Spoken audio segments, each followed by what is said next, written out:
Welcome to Shadowed Tales Archive. Tonight's story is titled Harvesting Red. Let the shadows speak. Part 1. The Dare. I never believed in haunted houses. Sure, I loved telling ghost stories during sleepovers or watching slasher flicks when October rolled around, but that was all just noise to me. Static. I believed in what you could touch, measure, bury. I thought belief in the supernatural was just a way of coping, a way to give the unknown a face, until the unknown gave mine a new one. It started the summer before senior year. That in-between season where nothing feels real and everything feels like the last time. Our group was still tight then, just 4 of us tangled in small-town boredom. There was Avery, sarcastic and sharp-eyed, always 1 foot out the door. Jackson, the loud one with a truck he loved more than his own mother. Nina, my best friend since 2nd grade, scared of everything except losing people. And me, Harper. 17, jaded, and about to learn that some stories aren't told to entertain. They're told to warn. We were sprawled across Jackson's porch when the idea came up. It was one of those sticky August nights where the crickets buzz louder than your thoughts and even the stars seem bored. I'm telling you, we have to do something legendary before school starts, Jackson said, flipping a beer bottle cap into the yard. Legendary like what? Avery scoffed. Get arrested? Burn down a Walmart? No, Jackson grinned. The Redmore House. The name hit different. Even the cicadas seemed to pause. Nina sat up straighter. You're joking. I frowned. What's the Redmore House? 3 pairs of eyes turned toward me. You really don't know? Avery asked, raising an eyebrow. Should I? Jackson leaned forward, elbows on his knees. It's this crumbling old mansion up on Revel Hill. Used to be owned by some reclusive family, Redmores. People say they were into dark stuff. Like tax evasion? I smirked. Like blood rituals, Nina muttered. Avery nodded. Locals call it the house that feeds. Kids dared each other to go there in the 80s. Most came back. Some didn't. That's not true, I said automatically. Jackson's grin widened. Wanna prove it? I should have said no. I should have laughed it off and gone home. But boredom is a hungry thing. So is pride. Fine, I said. When? Tomorrow night, he said. No backing out. Avery clapped. This is gonna be fun. Nina didn't say anything. The next day dragged like a slow funeral. I spent it Googling everything I could about the Redmore family, but there wasn't much. One grainy photo showed a man in a black suit with sunken eyes standing in front of the house. Beside him, a woman in a white dress held a child, whose face was blurred or maybe scratched out. There were rumors. The family practiced harvest rites, rituals that involved collecting something called the red. Locals said it meant blood, sacrifice. Bang. I told myself it was just folklore. Someone's messed up idea of a bedtime story. But part of me, some small reptilian part, started to wonder. That night we drove out past the lake, then down an old gravel road choked with weeds. Jackson killed the engine at the edge of the woods. From here it's on foot, he said, grabbing a flashlight. The walk was longer than I expected. The trees pressed in around us like watching figures, and the air grew colder with every step. We crossed a rusted iron gate hanging off its hinges. That's when I saw it, the Redmore House.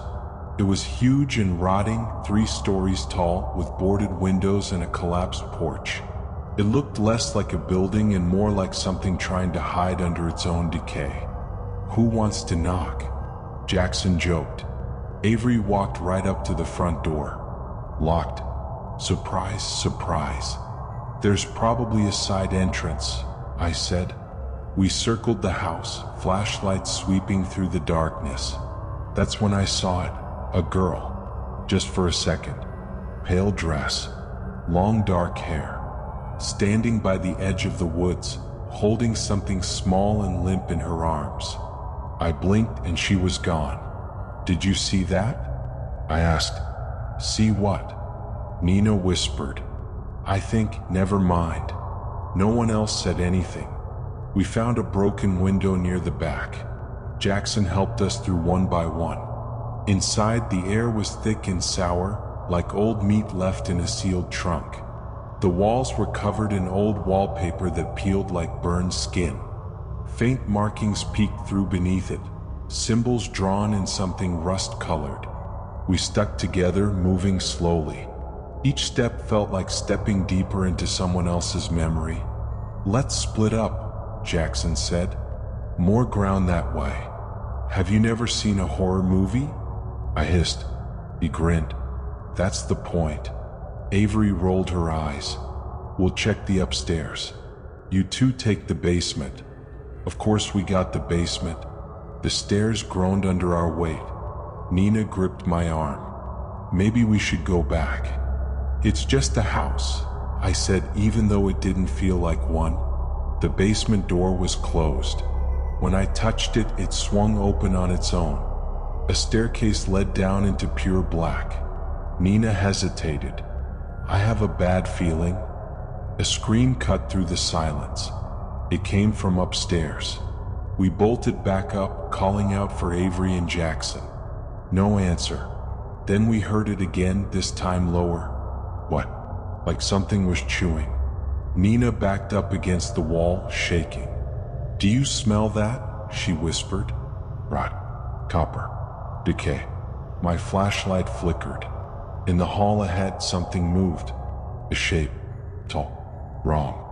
Its head scraped the ceiling and its eyes, burning red, blinked once before it vanished into the dark. Part 2. The Rules of the House. The hallway pulsed with silence after the thing disappeared. Nina clutched my wrist so tight I thought she might break something. "What was that?" she whispered. I didn't answer. I couldn't. My brain was still trying to convince me I'd seen a trick of the light. But no flashlight creates something that tall, or eyes like those. "We need to find them," I said finally. Nina's face was pale, but she nodded.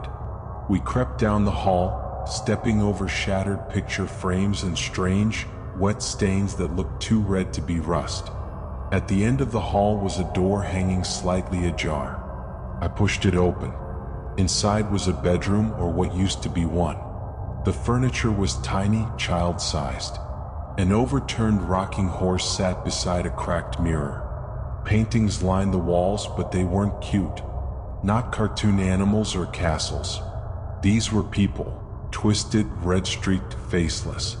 And above the bed frame, scratched into the wall with something sharp, were the words, "Don't make a sound." Behind us, a soft creak. We spun. Avery stood in the doorway, panting, blood on her sleeve. "Where's Jackson?" I asked. She didn't speak. She just held something up in her hand. It was his keychain, the dumb one shaped like a chicken nugget. "What happened?" Nina demanded. "He said he heard something," Avery said, her voice hollow. "Went down the hall." I followed. But then it got him. I don't know. I didn't see. I just heard him scream.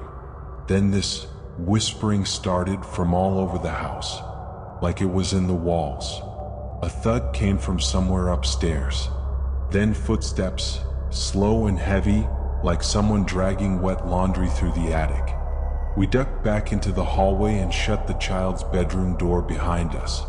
"Okay," I said, trying to keep my voice steady. "Let's think." Avery slid down the wall, staring blankly ahead. "There are rules," she muttered. "What?" She pointed to the wall, where the words "Don't make a sound" glowed faintly in the dark like they'd been written with phosphorescent blood. "I saw more," she said, scratched into the stairwell. She reached into her pocket and pulled out her phone, shaking fingers scrolling through a picture. She handed it to me. On the screen was a grainy image of a wall with deep carvings. Rules of the house. Don't speak unless spoken to. Don't run.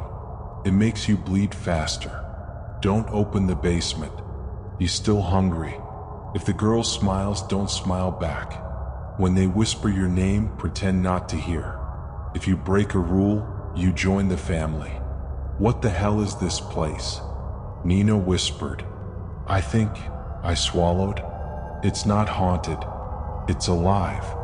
We spent the next half hour searching for a way out. Every window was sealed. Every door led to a brick wall or back to where we'd started. The house looped, corridors shifted like a maze drawn in real time. I found the front door again. Avery called from the end of the hallway. We ran over. It looked normal aside from the symbols etched around the frame. Strange runes and what looked like a bleeding eye. I reached for the doorknob. It turned. But when I opened the door, it wasn't the outside. It was a room. A dining room. And at the long, rotting table sat 4 people. A man with hollow cheeks and threads still hanging from a bloodied needle. A woman cradling something in her lap. A broken doll or maybe a rib cage. A boy with gouged eyes holding a twisted board game in front of him, grinning too wide. And at the far end, a girl in a white dress swinging her legs beneath the chair. Her mouth was sewn shut, but I could feel her laughing. Then, without a sound, the entire room blinked out like a dying light bulb. Behind the door was now a brick wall. That was them, Nina said. The Redmores, Avery whispered. We didn't argue. We couldn't. Whatever this place was, it was showing us the rules. We ended up in what looked like a study. Bookshelves lined the walls, all filled with rotting tomes. Avery dug through drawers while I checked behind furniture for anything useful. Nina froze by the fireplace. There's something behind here. We moved the rusted grate. Inside was a leather-bound journal, soaked in dried blood. The name scratched across the cover. Miriam Redmore. I opened it carefully. Most of the pages were ruined by mold or something worse, but a few remained legible. The harvest demands flesh, but not all of it. The red is the offering, the essence of what we are. The house stores it. The house feeds it. In return, the house lives, and we are granted sanctuary from the world's judgment. Harold does the sewing, always with such care. Caleb plays his games. I cradle what's left. And sweet Esther, she chooses. I used to fear her. But she hears the house's song better than any of us. She smiles now. She smiles so much. She chose me last week. A creak behind us. We turned. Esther stood in the doorway. The little girl. Her dress looked newer now. Her stitches were tighter. Her eyes brighter. She lifted her hand slowly and placed a finger to her lips. Don't speak. Then she pointed to me and smiled. I didn't smile back. Avery did. Only slightly. Just a twitch. But it was enough. The light bulb above us exploded. A shadow dropped from the ceiling, dragging Avery upward before any of us could scream. Her scream was cut off mid-breath. Blood sprayed across the wall like someone had popped a balloon full of paint. Nina and I bolted. Back through the hall, through the maze that mocked the idea of doors and direction. We didn't stop running until we found the stairs again. Only then did I realize we'd broken another rule. Don't run.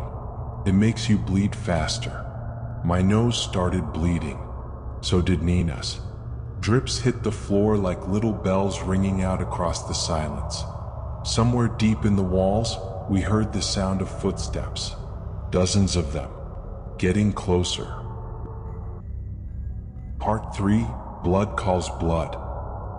We ran until our legs gave out.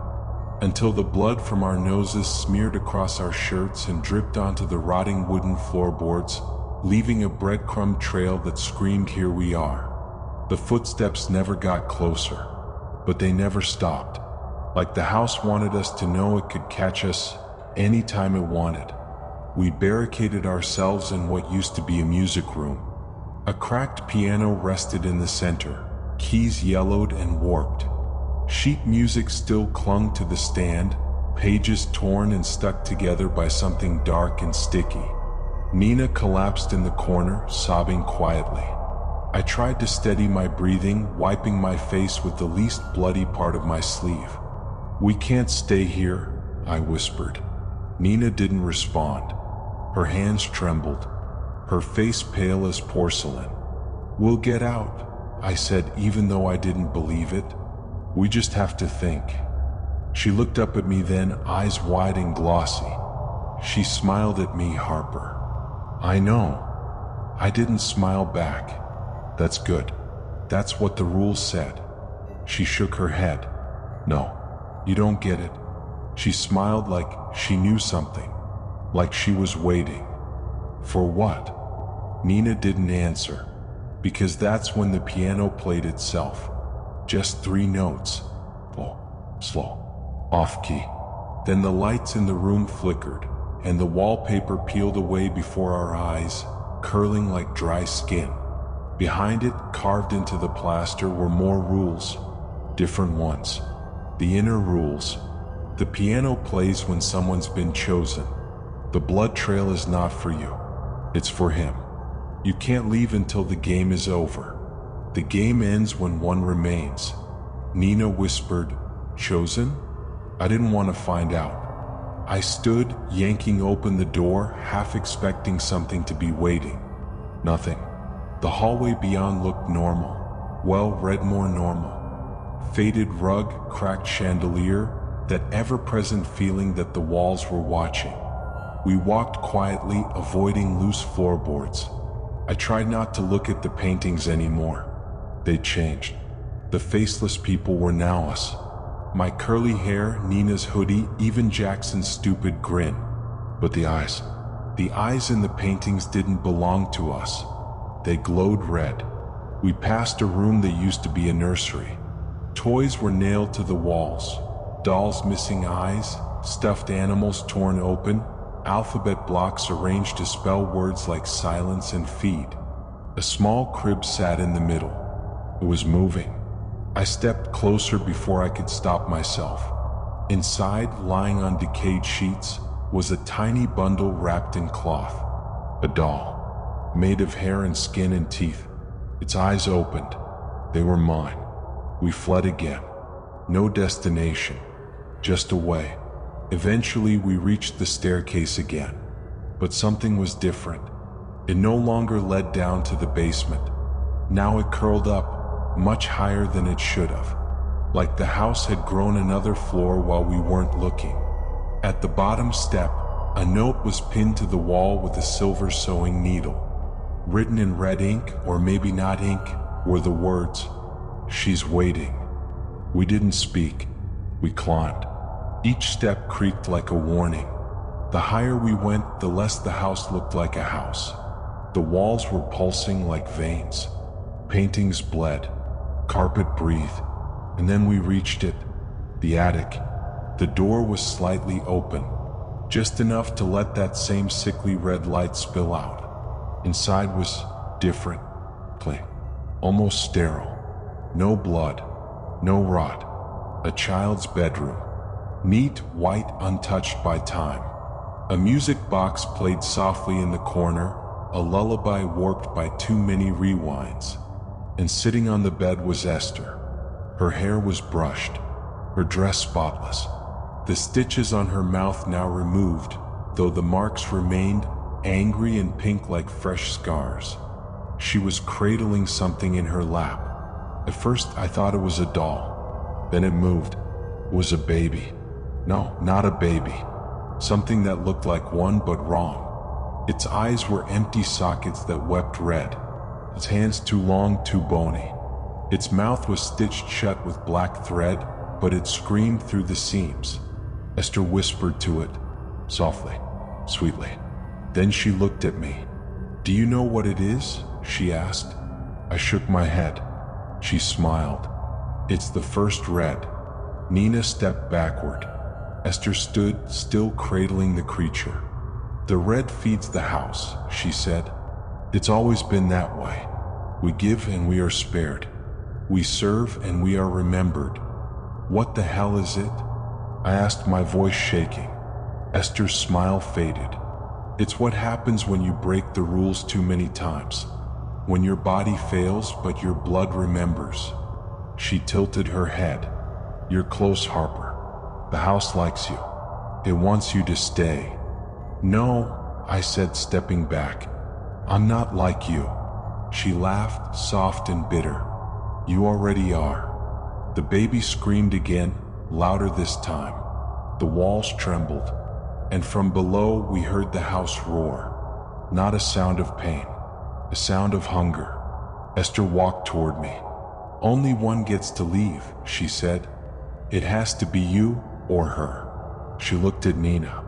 No, I said. We're leaving together. Esther's eyes softened and for the first time looked genuinely sad. Then you both die. She opened her mouth and screamed. Part 4, The One Who Remembers. Esther's scream cracked the world. It wasn't a sound meant for human ears. It was jagged and deep and endless, like a choir of broken mirrors screaming through a megaphone made of bone. The walls split. The floor shattered beneath our feet. And then silence. I opened my eyes to find myself alone. No attic. No Esther. No Nina. Just red. Not blood, not quite.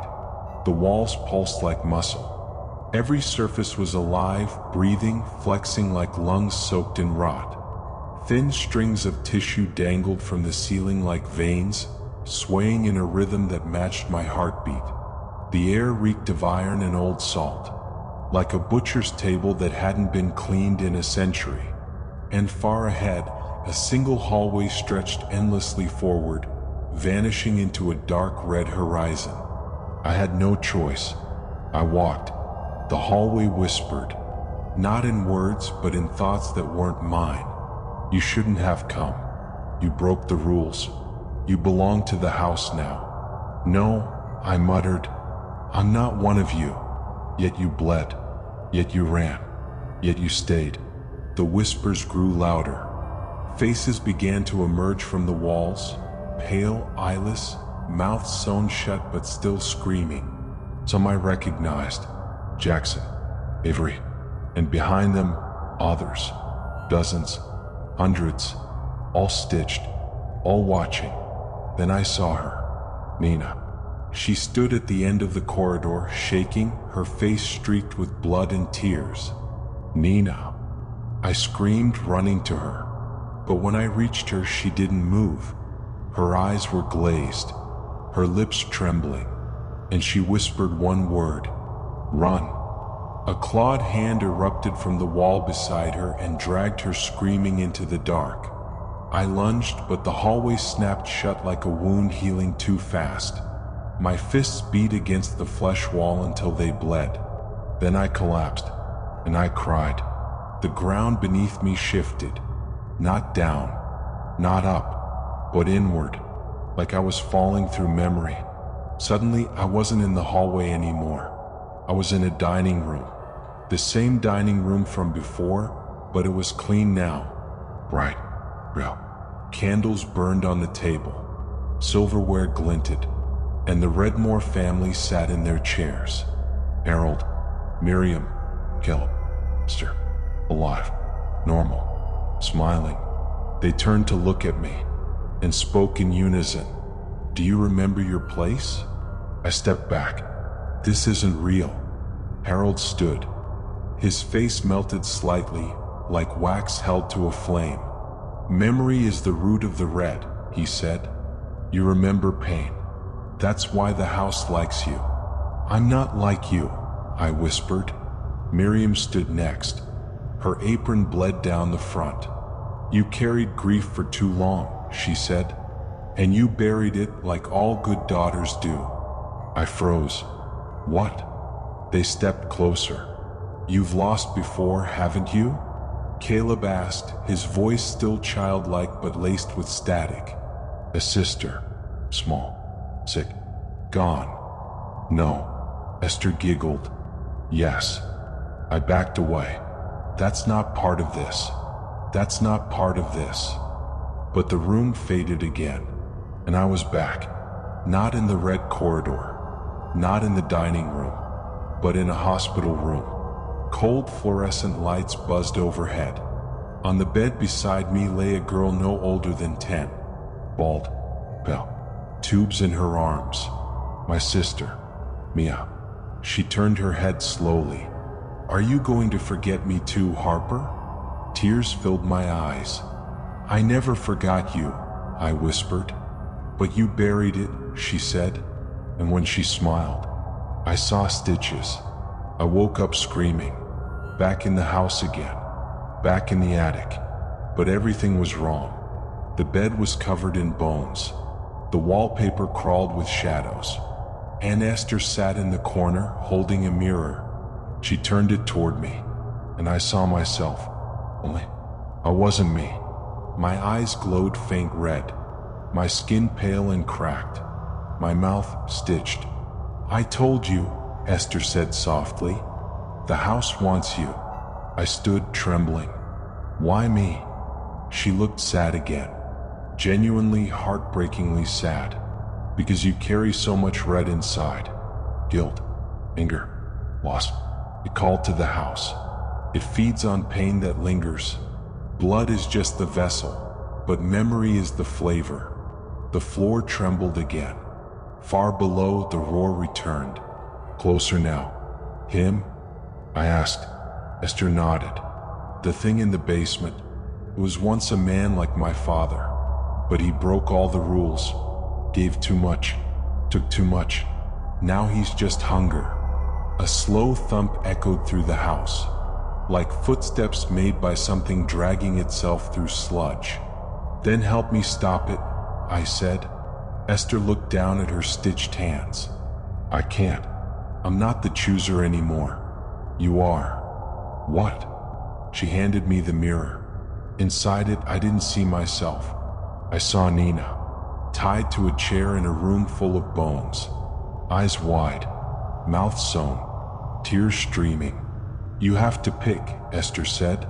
Her, or you. One gets to leave. One feeds the house.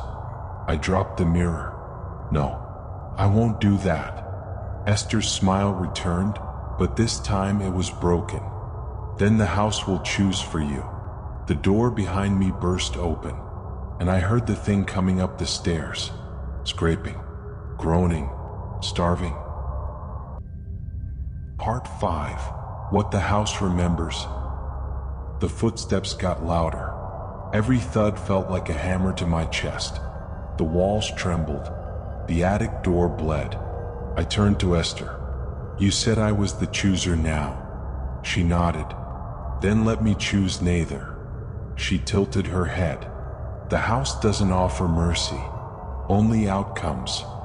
Then I'll fight it. Esther laughed. Not cruelly, more like she pitied me. You can't fight a house, Harper. Not one that remembers more than you do. The door exploded inward, and he stepped through. You could call it stepping. He didn't have legs anymore, just muscle dragging across splintered wood like something born of flesh and rot. His arms were long and roped with pulsing red veins, and his face, if it was a face, looked like someone had tried to sculpt a human head out of melted wax and raw steak. But the eyes were the worst, burning red, piercing through me. They knew me. They remembered me. I froze. Every instinct screamed. Run, scream, disappear. But I didn't move. The thing looked at Esther. She stepped aside. It's your turn, she whispered, and then she vanished, like a thought forgotten. The creature loomed over me. It didn't speak. Its chest split open slightly, revealing teeth where ribs should have been, and it pointed. The floor shifted beneath my feet. Suddenly, I was falling, spiraling through layers of the house like I'd been swallowed. Rooms blurred by, blood-stained kitchens, libraries filled with whispering books, bedrooms where shadows sobbed under beds. until finally I landed. It was the basement, the real basement, not the one we saw. This one pulsed like a heart. Chains hung from the ceiling, stained with memories. In the center was Nina, tied to a chair, alive, barely. Her face was streaked with blood, but her eyes lit up when she saw me. "Harper," she rasped. I ran to her, tried to undo the knots, but they were made of hair, human hair, coarse and matted with dried blood. The creature landed behind me. Its presence sucked all warmth from the air. "Take me," I said without turning around. "Let her go." The creature didn't react, but something else did. The walls glowed. A choice. Two symbols appeared before me, hovering in the air, made of red light. One was a heart split in two. The other, a mirror cracked straight down the center. Nina screamed, "Don't let it choose me."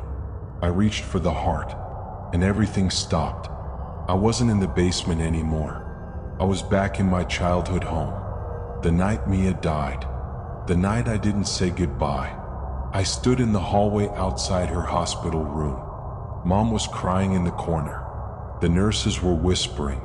And I just sat on the floor pretending it wasn't happening, because I couldn't handle the red. The door to Mia's room creaked open. Inside, the bed was empty, but the mirror was cracked, and etched into the glass were the words, "You left, but you didn't forget." Behind me, a child's voice, "Harper." I turned. It was Mia, but her face was stitched. I waited. My knees buckled. "I'm sorry," I whispered. "I was a coward. I let you die alone." She didn't move. "You buried me, but you carried me too. In every panic, every silence, every time you forgot how to breathe." She stepped closer. "The house feeds on that. On you. That's why it found you." I reached for her hand. "I'm done feeding it." The mirror shattered, and I woke up in the basement again. Only now, I was standing. Nina was free. The chair was gone, and the creature, he, was crouching in front of me, almost waiting. "I'm not afraid of you," I said. It blinked slowly. "You're not the red," I whispered. "I am." The creature lunged, but this time I didn't run. I didn't scream. I remembered. I let all the grief in, all the guilt, the pain, the silence. I let the house taste it, and it choked. The creature reeled back, shrieking, not in victory but in rejection, because the red wasn't fear. It was truth, and truth was poison. The walls of the basement began to collapse. Nina grabbed my arm. "Go." We ran, this time not through corridors but through memory, through pain, through flashbacks the house had once owned but now bled. Up the stairs, past the family portraits that burned in crimson light, down the hallway where Esther had once smiled, and finally, the front door, wide open. Outside, dawn had broken. The Redmore house stood still, empty, dying. As we crossed the porch, it let out one last groan, a whisper, "Remember me." Then the door slammed shut behind us, and the house began to sink into the earth like it had never been there at all. We didn't stop running until the road came back, until we saw cars, people, life. We collapsed in the grass, gasping, bleeding, broken, but alive. Nina turned to me. "What the hell was that?" I didn't have an answer, so I just said, "The red, it remembers." Part 6, The Red Follows. 3 days passed. We didn't tell anyone what happened. How could we? "We got lost" was the story. There was a fire, explained the blood. We saw something, covered the rest. The police believed most of it. Small towns don't like digging too deep. They searched Ravel Hill, of course. Found scorched trees, a few broken boards, but no house, not even a foundation. It was like Redmore never existed. Nina and I stopped speaking after that. Not because we were mad, because talking about it made it real. She stayed with her aunt across town. I stayed home but barely slept. I'd wake up drenched in sweat, half expecting the ceiling to be bleeding again, or the walls to whisper in Esther's voice. My mom thought I'd had a breakdown. Maybe I had. Maybe I still was. Then the mirror cracked. It happened 4 nights after we got back. I was brushing my teeth, staring into the glass like always, and then I blinked. When I opened my eyes, a thin red crack ran from top to bottom. At first, I thought it was nothing, just old glass. But the crack grew the next day. Then another appeared in the bathroom at school. And then in the side mirror of my mom's car. Every reflection I saw was slightly off. Too dark, too red. And in some of them, I wasn't alone. I started taping over mirrors, turning them around, refusing to look at puddles or windows at night. But the cracks kept following. And the worst part? They whispered, just barely loud enough to hear. She remembers. She fed it. She carries the red. I called Nina that night. She didn't pick up. I drove across town, hadn't been outside since we got back, but I needed to see her, to ask if she was hearing it too. Her aunt answered the door. Sorry, hon, Nina's not feeling well. She's been in bed all day. Can I see her? She hesitated, just for a minute. Nina looked like she hadn't slept. Her skin was pale and blotchy, her lips dry and cracked. She didn't even sit up when I walked in.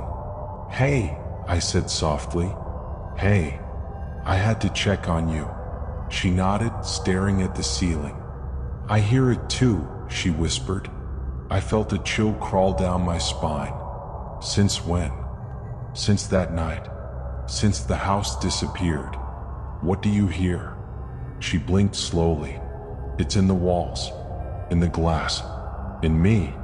I sat down beside her. We need to figure this out. Maybe there's still something back there, something we can destroy. Nina turned her head. It's not there anymore, she said. It's here. And then she pulled down the sleeve of her shirt. Her forearm was red, not bruised, not bloodied, but glowing faintly, like something was moving just beneath the skin. I staggered backward. No, Nina, what is that? She didn't answer. She just closed her eyes. I think I'm still part of the house. That night, I dreamed of Esther again. She stood in my childhood bedroom, holding the cracked mirror I'd thrown away. This isn't about the building, she said. The house was never the place. Then what was it? She smiled, teeth crooked and bleeding. It's the grief, the silence, the part of you that pretends not to feel but never stops feeding. I tried to speak, but I couldn't. My mouth was stitched shut, and Esther whispered, "You brought it home." I woke up with blood on my pillow. My gums were bleeding. My reflection was smiling without me. I didn't go to school that day, or the next. I started seeing them around town. Quick flashes in the grocery store. A boy with blank eyes near the gas station. A woman in a torn apron watching me from the laundromat window. They didn't move. They just stood there, waiting, like the family portraits come to life. On the 7th day, I found the letter. It was in my mailbox. No stamp, no return address. Just my name scrawled in something that looked more like scratched fabric than ink. Inside was one sentence. If you won't feed the house, it will feed on you.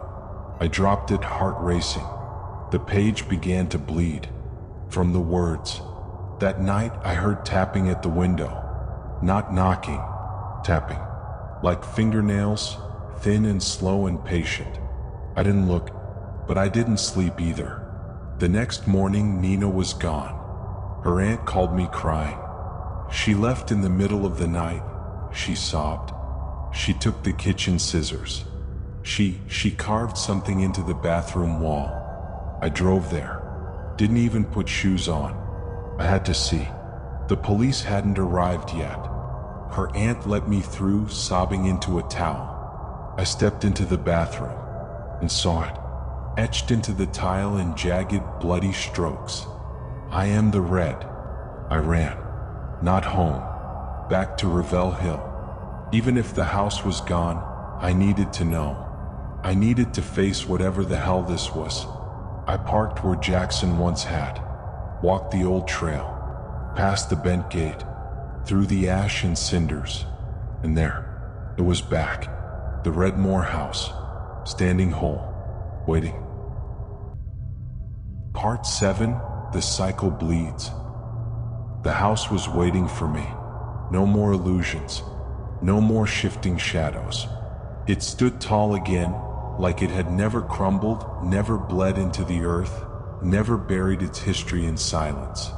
I walked toward it without hesitation. This time the door opened on its own, like it knew I was coming back, like it had always known. Inside nothing had changed.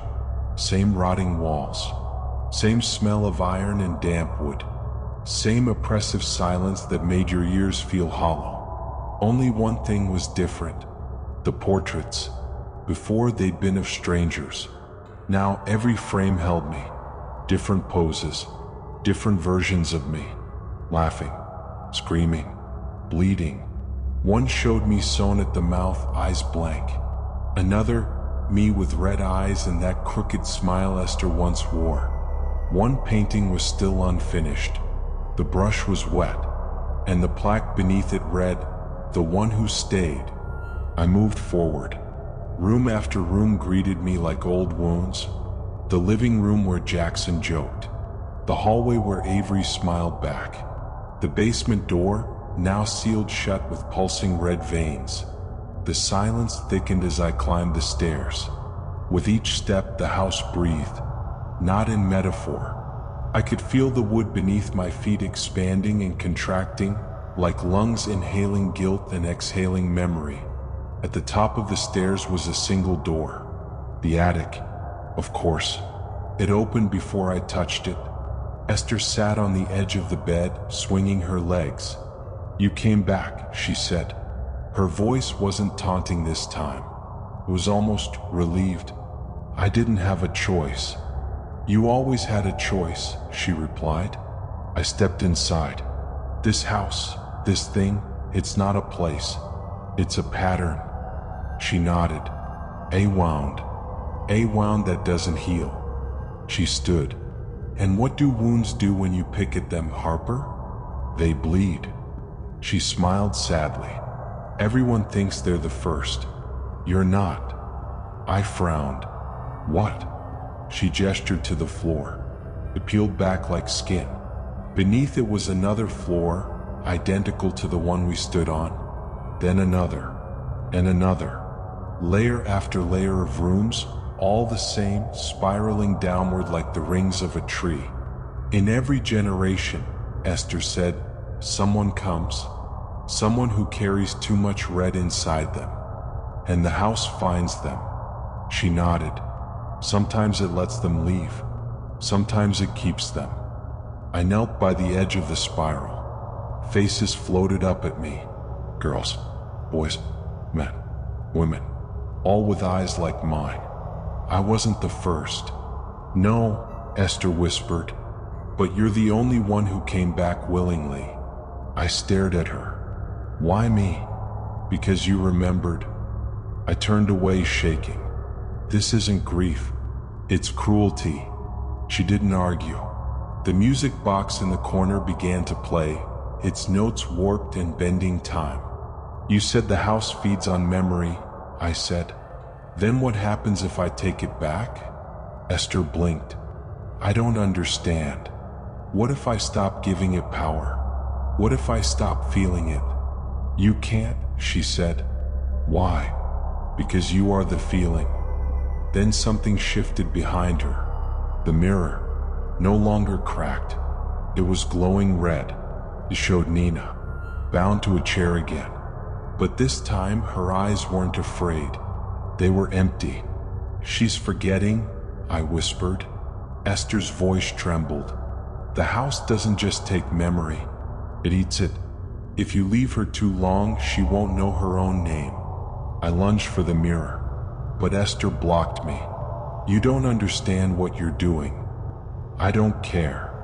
I grabbed the frame and pulled, and it opened, like a door. Not metaphor, not vision. A real, pulsing entrance into somewhere else. Inside was a corridor of memory, lit by flickering red. At the far end I saw her, Nina, still breathing, but fading. I ran. The house screamed. Walls bled. Pictures shattered. Esther stood behind me, calling out, "If you take her back, it takes something from you." I didn't stop. I reached Nina and ripped the stitches from her arms, from her legs, from her lips. She gasped, "Harper, I'm here. Let's go." She blinked, dazed. "I don't remember." "We'll fix it. We'll rebuild it all." We ran together. The corridor shrank, closed behind us like a mouth snapping shut.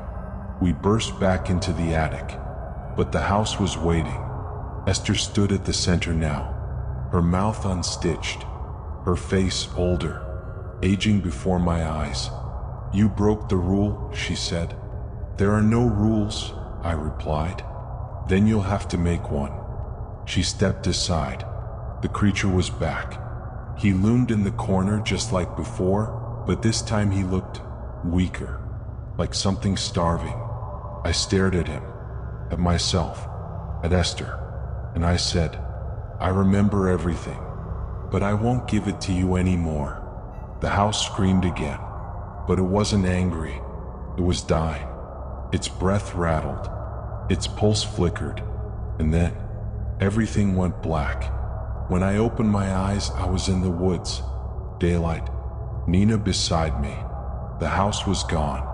No ashes, no blood, just grass and silence. But for the first time, it was peaceful. Part 8. The Ones Who Listen. 3 weeks later, the nightmares stopped. Not suddenly. They just quieted, like the house had rolled over in its sleep and forgotten my name. Nina started remembering small things, songs, names, the feeling of warm rain. She laughed again, smiled for real. We promised never to go back. We didn't say it out loud. We didn't need to. Some memories don't belong in air. Fall crept in. The trees on Revel Hill turned the color of dried blood. No one else spoke of the house. It hadn't come back, and maybe that should have been the end. But nothing tied to the red dyes clean. It unravels slowly, in whispers, in reflections, in choices. I started writing things down, not because I wanted to remember, but because I wanted someone else to. If I died, someone had to know. Someone had to recognize the signs, because I'd seen the spiral under the floorboards. I knew I wasn't the first, and I wouldn't be the last. One evening, while cleaning out the attic, I found a box I didn't recognize. No name, no tape, just dust. Inside, a single Polaroid. Yellowed. It showed the Redmore house. Not crumbling. No, fresh paint. And standing in front of it was me. I dropped it. The back of the photo had one word written in looping red ink. Remember. I burned it that night. But the next morning, another photo was taped to my window. Me, smiling, eyes glowing red. I called Nina. No answer. I drove to her place. Empty. Her aunt said she packed a bag and left. Said she felt drawn to something. I checked her room. Everything gone, except one thing taped to the mirror. A sketch of the Redmore house. Bigger now, wider, spreading. I didn't sleep that night. I stared at the ceiling, wondering if I'd missed something. Some clause in the rules, some loophole. But there were no rules, just one truth. Memory is infection, and I'd spread it. That morning, I got a text from a number I didn't know. It was just a video. Grainy, shaky. Someone walking through the woods, breathing hard. Then there it was, the house, rebuilt again, but different, hungrier, larger, waiting. And just before the video ended, the person holding the camera whispered. I heard her, the girl with the stitches. She told me to come. The infection was spreading, not just in me, but in the world. Esther had once said, the house isn't the place, it's the grief, it's the pattern. And grief spreads like rot, especially when it's remembered, especially when it's told, especially when it's shared. I thought about deleting everything I'd written, burning my journals, scratching out every trace of it, but I couldn't, because some part of me knew. This story doesn't end when the house is gone. It ends when no one listens anymore, and you're listening. So let me ask you, have you ever walked into a room and forgotten why? Ever felt watched when you're alone? Noticed a red light flicker in the corner of your mirror? Then maybe, just maybe, remembers you too. The final sentence of this journal is written in red ink. No explanation, no date, no signature, just one sentence. Welcome to the Red family. And that was tonight's tale from the Shadowed Tales archive. If it left a mark on your mind, if the silence feels heavier now, then the story did what it was meant to do. Don't forget to like, subscribe, and share the darkness. New stories are always on their way. Until then, keep the lights low and the doors locked.